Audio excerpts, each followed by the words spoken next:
নমস্কার বন্ধুরা, খুশির রান্নাঘরে আপনাদের সবাইকে স্বাগত। আজকে আমি তৈরি করছি বাটি ভাপা ডিম কারি।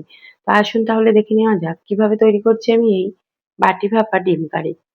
এই বাটি ভাপা ডিম কারি তৈরির জন্য আমি এখানে নিয়ে নিয়েছি 4টে ডিম। আপনারা চাইলে আপনাদের প্রয়োজন অনুযায়ী ডিম নিয়ে নেবেন। এরপর এই ডিমগুলোকে আমি একটা সাইডে রেখে দিচ্ছি। এখানে আমি একটা থালার মধ্যে 4টে ছোট বাটি নিয়ে নিয়েছি। আর এই বাটিগুলোর মধ্যে আমি আগে থেকেই একটু সাদা তেল মাখিয়ে নিয়েছি। এরপর এই বাটিগুলোর মধ্যে আমি এই ডিমগুলো একে একে ভেঙে দেব। তো এই ডিমগুলো ভেঙে দেওয়ার জন্য একটা চামচ নিয়ে ডিমগুলোকে ভেঙে নিচ্ছি। আর এই ডিমগুলো ভাঙার সময় খেয়াল রাখতে হবে যাতে এই ডিমের সাদা অংশটা বাটির মধ্যে না পড়ে যায়। তো একটু সাবধানে এই ডিমগুলোকে ভাঙতে হবে। একে একে সমস্ত ডিমগুলোই আমি ভেঙে এই বাটির মধ্যে নিয়ে নিচ্ছি। দেখুন সমস্ত ডিমগুলো আমার ভেঙে বাটির মধ্যে আমি নিয়ে নিয়েছি। এরপর এই ডিমগুলোর মধ্যে একটু মশলা দিয়ে দেব। প্রথমেই দিয়ে দিচ্ছি সামান্য একটু লবণ।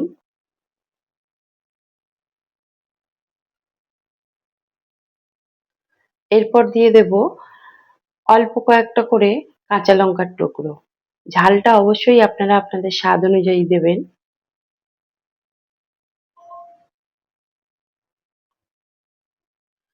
এরপর দিয়ে দিচ্ছি খুব সামান্য একটু কাশ্মীরি লাল লঙ্কার গুঁড়ো ছড়িয়ে দিচ্ছি। আর এইটা আপনারা চাইলে নাও দিতে পারেন, তবে এই লঙ্কা গুঁড়োটা দিলে এই ডিমগুলো ভাপিয়ে নেওয়ার পর দেখতে খুব সুন্দর লাগে, সেই জন্য দিলাম। এরপর এই ডিমগুলো আমি ভাপিয়ে নেওয়ার জন্য নিয়ে নিচ্ছি। আর এই ডিমগুলো ভাপানোর জন্য উনানে একটা কড়াই বসিয়ে দিয়ে কড়াইয়ে আমি বেশ কিছুটা পরিমাণ জল গরম করে নিয়েছি। তারপরে এই জলের মধ্যে এই ডিমের থালাটা বসিয়ে দিলাম। গ্যাসের ফ্লেমটা মিডিয়ামে রেখে একটা ঢাকনা দিয়ে এগুলো আমি 5 থেকে 6 মিনিট ভাপিয়ে নিচ্ছি। তো 6 মিনিট মতো পর ঢাকনাটা খুলে নিয়েছি। আর দেখুন ডিমগুলো কত সুন্দর ভাপানো হয়ে গেছে। এই পর্যায়ে আমি এই ডিমগুলোকে উনান থেকে নামিয়ে নিচ্ছি। এরপর আবারও উনানে একটা কড়াই বসিয়ে দিয়েছি। দিয়ে কড়াইয়ের মধ্যে দিয়ে দিয়েছি সাদা তেল। গ্যাসের ফ্লেমটাকে মিডিয়ামে করে রেখে তেলটা খুব ভালো করে গরম করে নিয়েছি। আপনারা চাইলে এখানে সাদা তেলের পরিবর্তে সরষের তেলও ব্যবহার করতে পারেন। তারপরে এই তেলের মধ্যে আমি সামান্য একটু কালো জিরা দিয়ে দিলাম। এরপর এর মধ্যে দিয়ে দিচ্ছি দুটো মিডিয়াম সাইজের পেঁয়াজের পেস্ট। গ্যাসের ফ্লেমটাকে লো হিটে করে রেখে পেঁয়াজটাকে তেলের সাথে একটু ভালো করে ভেজে নিচ্ছি।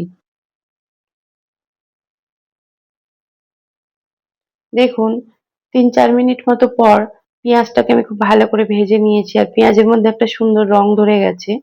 এই পর্যায়ে এর মধ্যে দিয়ে দিচ্ছি হাফ চামচ পরিমাণ রসুনের বাটা আর দিয়ে দিচ্ছি হাফ চামচ পরিমাণ আদা বাটা।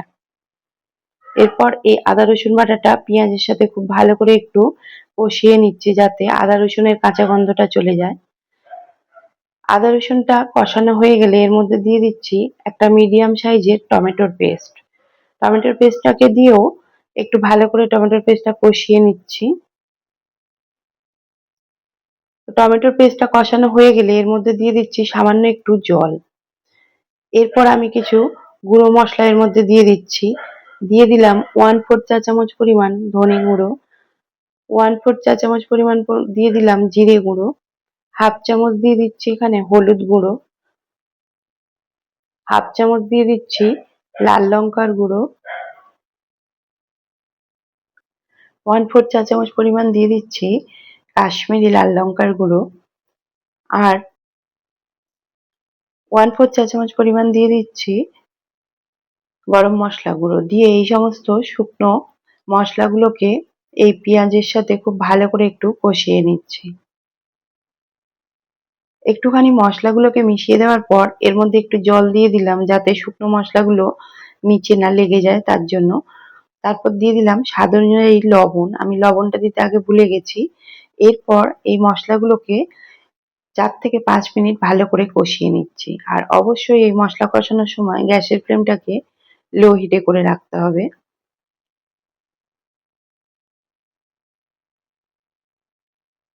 তো 5 মিনিট মতো আমি এই মশলাটা কষিয়ে নিয়েছি। মশলাটা আমার ভালো মতো কষানো হয়ে গেছে। এই পর্যায়ে আমি এর মধ্যে দিয়ে দিচ্ছি গ্রেভির জন্য জল।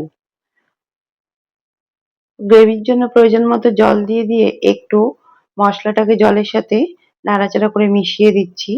এরপর গ্যাসের ফ্লেমটাকে হাই হিটে করে দিয়ে একটা ঢাকা দিয়ে এই গ্রেভিটা একটু ফুটতে দিচ্ছি। এখানে আমি যে ডিমগুলোকে ভাপিয়ে নিয়েছিলাম সেই ডিমগুলোকে একটা প্লেটে করে তুলে এনেছি। দেখুন কত সুন্দর দেখতে লাগছে ডিমগুলো। এরপর এই ডিমগুলোকে বাটির থেকে একটু ছাড়িয়ে নিচ্ছি একটা চামচ দিয়ে।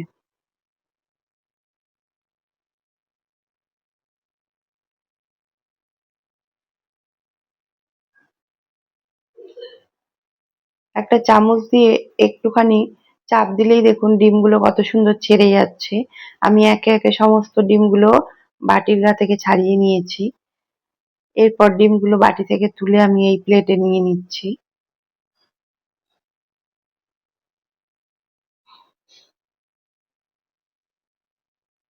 সমস্ত ডিমগুলো আমি প্লেটে তুলে নিয়েছি। এরপর এই ডিমগুলো আমি রান্নার জন্য নিয়ে নিচ্ছি।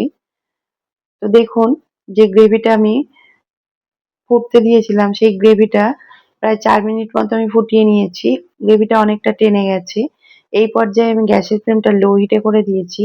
এরপরে গ্রেভির মধ্যে আমি এই ডিমগুলো একে একে দিয়ে দিচ্ছি।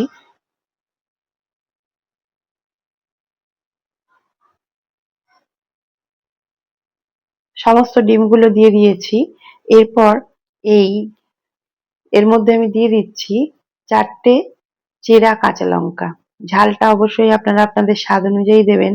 তারপর ঢাকনা দিয়ে আরো ৩ থেকে ৪ মিনিট এটা রান্না করে নিয়েছি। ৪ মিনিট মতো পর দেখুন গ্রেভিটা একেবারেই টেনে গেছে। এর থেকে আর বেশি টানাবো না। তো একটু নাড়াচাড়া করে দিলাম। তারপর এর মধ্যে দিয়ে দিচ্ছি আমি কিছুটা ধনেপাতার টুকরো।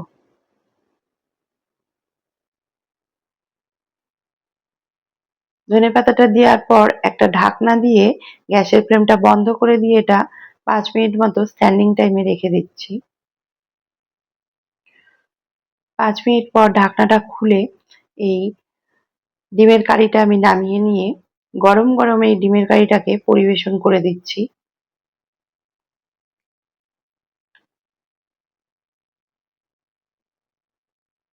তো দেখুন ডিমের কারিটা আমি পরিবেশন করে দিয়েছি।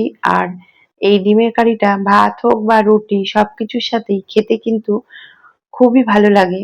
তো বন্ধুরা আজকে আমার এই বাটি ভাপা ডিম কারি রেসিপি আপনাদের কেমন লাগলো অবশ্যই মতামত জানাবেন। যদি ভালো লেগে থাকে তাহলে একটা লাইক দেবেন। আর যদি আমার চ্যানেলের নতুন বন্ধু হয়ে থাকেন তাহলে আমার এই চ্যানেলটি সাবস্ক্রাইব করে দেবার অনুরোধ রাখলাম। ধন্যবাদ।